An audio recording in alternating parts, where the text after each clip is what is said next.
Hi అండి, నమస్తే. మనం ఈరోజు షార్ట్ వీడియోలో అయితే ఉల్లి నార గురించి అయితే తెలుసుకుందామండి. సో గత 10 రోజుల క్రితం అనేది మన నారమడిలో ఉల్లి విత్తనాలు అయితే వేసుకోవడం జరిగింది.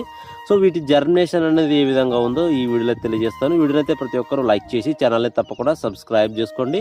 అలాగే ఈ సంవత్సరం అనేది ఉల్లి పంటకు సంబంధించి పూర్తి యాజమాన్యం అయితే కూడా మనం తెలియజేస్తాము.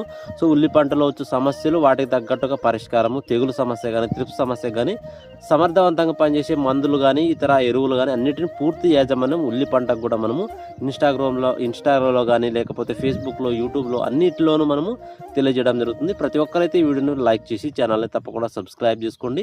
మనం వేసుకున్న ఉల్లి విత్తనాల జర్మినేషన్ అనేది ఏ విధంగా ఉందో ఈ వీడియోలో అయితే తెలియజేస్తాను. పూర్తిగా అయితే చూడండి. సో మన ఉల్లి నార అయితే జర్మినేషన్ అయితే ఈ విధంగా ఉంది, మీరు చూసుకోవచ్చు. ఎక్సలెంట్గా అయితే జర్మినేషన్ అయితే రావడం జరిగింది. సో ఉల్లి విత్తనాలు వేసిన నుంచి 10వ రోజుకైతే మనం ఈరోజు వీడియో తీస్తున్నాం. 10వ రోజు వీడియో తీస్తున్నాము. జర్మినేషన్ అయితే 10వ రోజుకి ఈ విధంగా ఉంది. సో మేజర్గా మనకు ఈ ఒక 12వ రోజు కానీ 13వ రోజు కానీ ఒక తెగులు మందు ఖచ్చితంగా స్ప్రే చేసుకోవాలి.